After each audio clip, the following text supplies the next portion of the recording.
one of the key concepts in realism explaining continuous insecurity between states is the prisoner's dilemma. Now, if you look at your textbook, you will see this particular image explaining the prisoner's dilemma according to realists. Now, in your career at college, whether you're in economics, business, international relations, political science, many other disciplines, you will come across the prisoner's dilemma.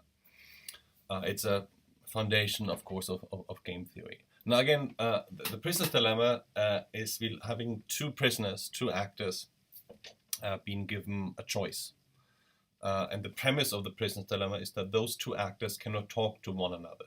Now, again, imagine the two burglars were caught. They're both put in separate jails. And the DA is approaching both of them. Now, the DA says, well, we don't have enough evidence to book you on the burglary, but we caught you having a gun, and we still get you on not having a concealed license. Now, I should tell you, if you snitch on the other prisoner in the cell over there, we may be able to get you a deal. You'll go free, and your companion will go to prison for the crime. Now, I should tell you, though, that I will go over and give the same deal to your companion. That is the dilemma. Both prisoners now have given the opportunity to cheat, to snitch, squeal on their other, burglar, and go free throughout that deal. Now, again, the prisoner's dilemma gives us this option that betraying is the most possible outcome. Actor B and actor A both will squeal, both will cheat and try to snitch on the other prisoner, and the outcome is the worst outcome, that both will get 10 years and will go to prison. It's both of them snitched. Now, to realists, that is the traditional approach to international security. So going back to Westphalia, talked about states are the primary actors in international relations. States can only rely on themselves. There's no higher authority. States always seek their own protection.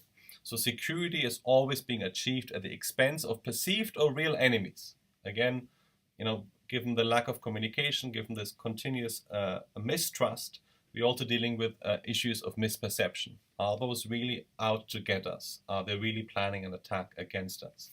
So again, realist assumption is peace is unlikely to be permanently achieved. Peace is possible, but peace, according to realists, really is just an absence of war.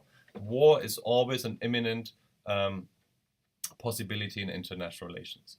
So because of that, because of this inherent insecurity, states always act aggressively. So it's a relentless competition against one another. States always want to balance against other states. States, according to realists, always balance against power, and more specifically, always balance against threats, real or perceived threats. And this is the essence of the security dilemma. If you're looking at state A distrusts B and acquires power for defense. Now, B, of course, interprets A's actions as offensive. How do you, intelligence, foreign policy, they see what A was up to, they see that particular move as offensive. Now, what does state B do? State B, of course, will acquire their own power for their own defense. That means acquisition of new technology, of new forces. It could be entering an alliance with another state which A doesn't like, an enemy of A. So state B will acquire all sorts of tools in order to acquire more power for their own defense. Now, A, of course, using intelligence, using other forms of foreign policy, is watching what state B is doing and sees state B acquiring offensive material and will immediately see this as a confirmation for the initial basis for a mistrust and acquire a more offensive, defensive material. And of course, this will then lead to state B feeling confirmed and vindicated that it mustn't trust state A. This is the security dilemma spiral in international relations, and that, of course, has, if you just look at the First World War, the dynamic prior to the First World War, leading to the First World War, and other conflicts. This is the primary unit of analysis of how we can see state behavior. Now, so what we have this self-help system, and it's a continuous insecurity because we don't know what is offensive and what is defensive. What might be seen as a defensive act, a defensive military technology, a defensive unit which you station over in that particular territory will be seen as offensive to your enemy, to your opponent, to the other country you feel threatened by. So the question always is, who has a strategic edge? How can that be used by that country as a way for a sneak attack against me? Or for me, if you're a nuclear weapon state, no longer have a second strike capability, not to be able to fire back against that state if they attack us. And that has a third history, really, and today affected relations between many states, looking at during the Cold War between the US and the Soviet Union, to this day, largely between Israel and other Arab states. India, Pakistan, two nuclear-armed states are in a continuous mutually assured destruction dilemma.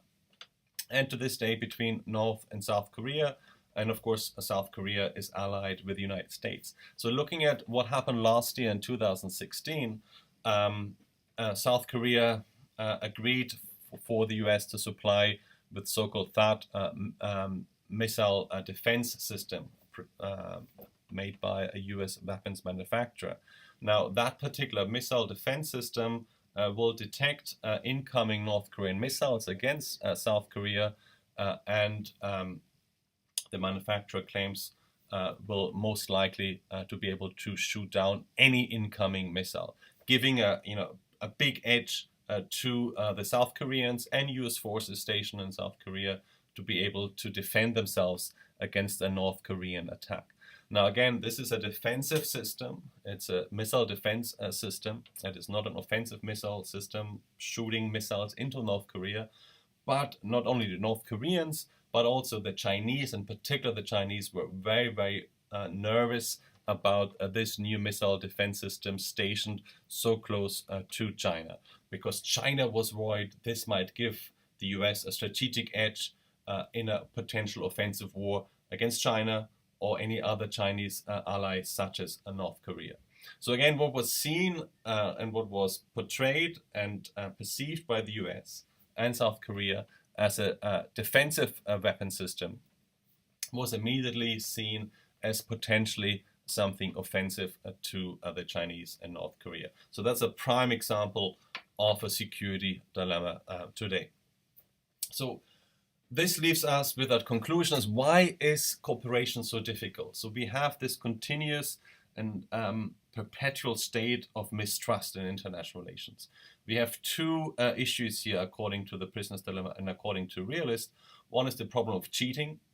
Well, if we enter an agreement, if we actually decide to cooperate, have some sort of agreement, some sort of accord, a ceasefire, will the other side stick to the agreement? Will they committed to the alliance, if it's an actually proper alliance? So there's always this unease feeling about, can we really trust that particular state?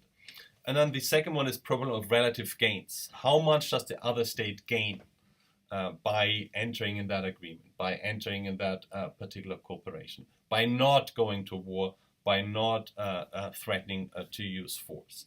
So again, these two elements, according to the prisoner's dilemma, are the most important ones in explaining of why there is a continuous mistrust between states. Now, the next lecture we will see how the prisoner's dilemma, in fact, is used by liberal theory and helps to explain how cooperation, in fact, can emerge.